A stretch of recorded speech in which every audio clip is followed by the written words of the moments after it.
अस्सलाम वालेकुम बिस्मिल्लाहिर्रहमानिर्रहीम। यहाँ पर हमने हाफ़ केजी करेले लिए हैं। करेले के हमने छिलके उतार कर इनकी कटिंग कर ली और इसके अंदर जो बीज थे वो भी निकाल लिए। अब इसके ऊपर 2 चाय के चम्मच नमक लगाएंगे। नमक लगाने के बाद नमक की अच्छी तरह से करेले के अंदर हम मिक्सिंग कर लेंगे और इसको आधा घंटे के लिए हम रख देंगे।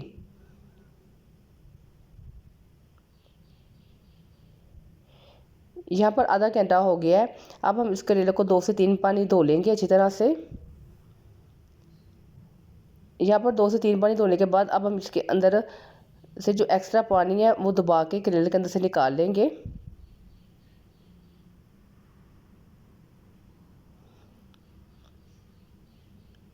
और साइड पे रखते जाएंगे। यहाँ पर एक बर्तन लेंगे और उसके अंदर 1 कप घी का शामिल करेंगे। घी को अच्छी तरह से गर्म कर लेंगे और अब इसके अंदर हम करेले शामिल कर देंगे। करेले शामिल करने के बाद अब हम इसको अच्छी तरह से फ्राई करेंगे ताकि जो इनका कलर है वो चेंज हो जाए और ये करेले जो है वो लाइट गोल्डन कलर में आ जाएं। इस तरह से जो करेले इनकी जो कड़वाहट है ख़त्म हो जाती है। यहाँ पर देखें जो करेले हैं वो लाइट गोल्डन कलर में आ गए हैं। अब हम इसको बाहर निकाल लेंगे।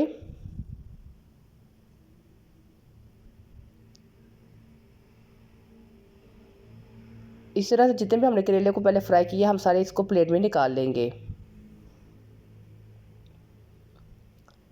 यहाँ पर हमने आधा प्याली दही ली है। दही के अंदर 1 चाय की चम्मच सुरख मिर्च शामिल करेंगे। साथ में इसके अंदर 1 चाय का चम्मच नमक शामिल करेंगे। 1 चाय का चम्मच खुश्क कूटा हुआ धनिया शामिल करेंगे। साथ में आधा चाय का चम्मच हल्दी शामिल करेंगे और अब इन चीज़ों की अच्छी तरह से हम मिक्सिंग कर लेंगे। इसके अंदर हम मज़ीद इसके अलावा कोई मसाले नहीं डालेंगे।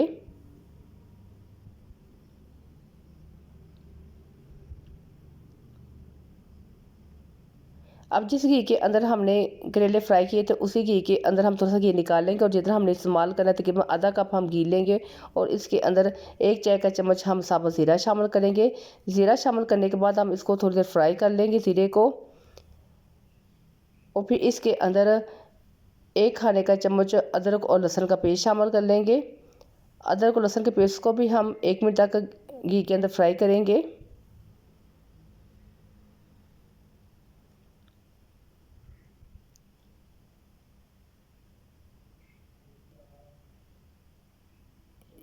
यहाँ पर हमने अदरक और लहसुन के पेस्ट को अच्छी तरह फ्राई कर लिया। अब हमने जो दही के अंदर मसाले शामिल करके इसका पेस्ट रेडी किया था वो इसके अंदर शामिल कर देंगे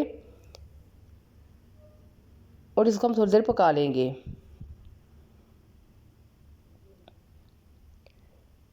अब इसके अंदर मैंने एक बड़े साइज़ का टमाटर लिया था जिसे क्यूब्स में काट लिया था, ये इसके अंदर शामिल करेंगे।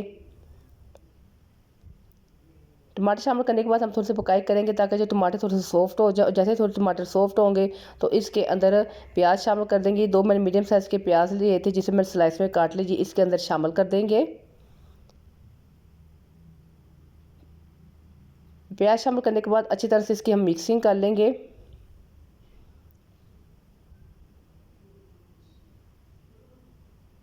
और नीचे फ्लेम को हम मीडियम कर देंगे और इसको हम तकरीबन 5 मिनट के लिए ढक देंगे ताकि जो प्याज है वो थोड़े सॉफ्ट हो जाए और इनका जो प्याज का कच्चापन है वो ख़त्म हो जाए। यहाँ पर देखें जो हमारे प्याज हैं वो रेडी हो गए हैं।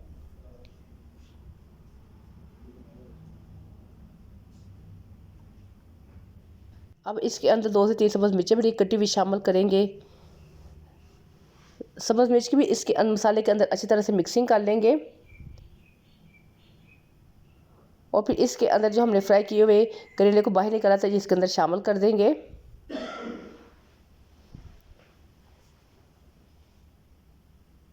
और प्याज के अंदर अच्छी तरह से इसकी मिक्सिंग कर लेंगे। इस तरह से करेले बनाने से करेले बहुत ज़्यादा टेस्टी बनते हैं। बच्चे और बड़े दोनों ही बहुत ज़्यादा पसंद करते हैं। यहाँ पर हमारे जो करेले हैं वो रेडी हो गए हैं। अब इसके ऊपर बरीक कटा हुआ थोड़ा सा धनिया शामिल करेंगे।